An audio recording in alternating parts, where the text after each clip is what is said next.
Selamat pagi anak-anak hebat. Kembali bersama Ibu Anita Siska Purba. Kita belajar di tema 1, subtema 1, pembelajaran 2, muatan seni budaya dan keterampilan, yaitu dengan karya seni patung. Hai anak didik kami, semoga semuanya dalam keadaan baik dan sehat ya. Kompetensi dasar kita pada saat ini yaitu pada KD 34.1 memahami patung dan KD 4.4 membuat patung. Adapun tujuan pembelajaran kita saat ini yaitu 1.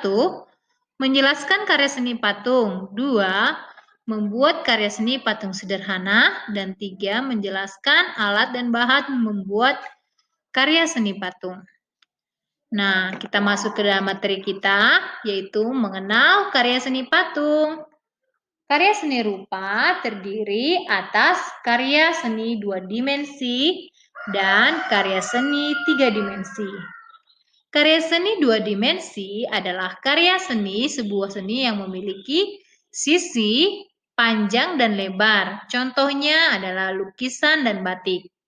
Sedangkan karya seni 3 dimensi adalah karya seni yang memiliki sisi panjang dan lebar dan ruang ataupun kedalaman. Contohnya adalah patung. Patung itu sendiri adalah karya seni 3 dimensi yang meniru bentuk manusia, hewan, tumbuhan, ataupun benda yang dapat dibuat dengan menggunakan teknik tertentu. Dan seni patung juga diartikan sebagai seni bentuk karena bentuk-bentuk patung yang memiliki nilai keindahan.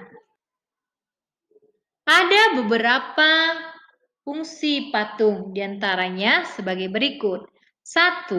Patung religi adalah sebagai sarana untuk beribadah dan bermakna religius, seperti gambar pada layar kita ini. Ini merupakan contoh patung religi sebagai sarana untuk beribadah dan bermakna yang religius. Yang kedua, patung monumen. Patung monumen adalah untuk mengenang jasa pahlawan atau peristiwa bersejarah suatu bangsa. Contohnya ada patung 7 pahlawan revolusi dan patung Patimura dan juga Monas atau Monumen Nasional.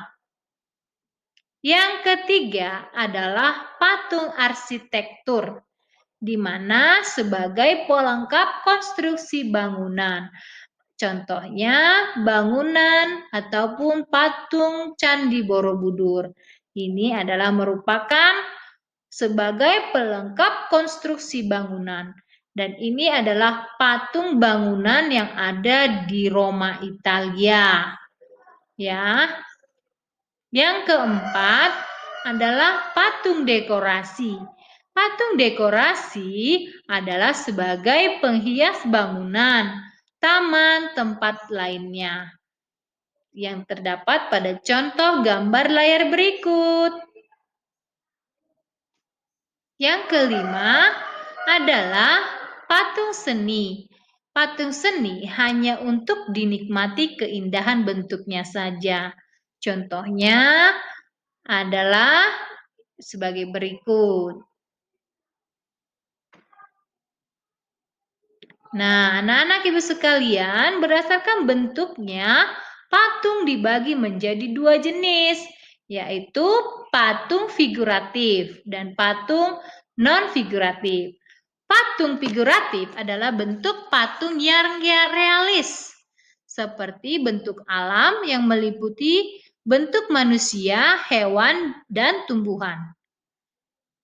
Sedangkan patung non-figuratif adalah bentuk patung yang terlepas dari bentuk alam atau bentuknya abstrak, seperti menampilkan bentuk garis, lengkungan bulat, ataupun memanjang.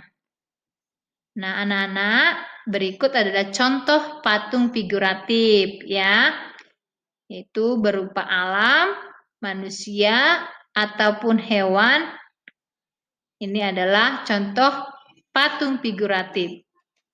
Sedangkan patung non-figuratif berikut contohnya. Ini dia ya. Contohnya patung ini adalah abstrak ya, menggambarkan abstrak dia. Nah, demikianlah pengertian daripada patung figuratif dan non-figuratif. Nah, anak-anak ibu sekalian, kita masuk ke latihan mandiri ya. Kerjakan soal-soal berikut. Perhatikan gambar di samping. Apakah gambar tersebut termasuk karya 3 dimensi? Jelaskan. 2. Apakah perbedaan karya seni 2 dimensi dan karya 3 dimensi? Jelaskan. Tuliskan satu jenis patung berdasarkan fungsinya yang ada di daerahmu. Tuliskan fungsi patung tersebut. Lalu yang keempat, pikirkanlah salah satu jenis buah kesukaanmu. Setelah itu buatlah patung berbentuk buah kesukaanmu tersebut dengan menggunakan plastisin, clay, ataupun tanah liat.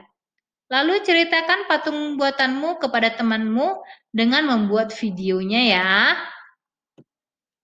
Nah, demikianlah pembelajaran kita pada saat ini. Akhir kata, Ibu ucapkan terima kasih. Sampai jumpa lagi di pembelajaran berikutnya.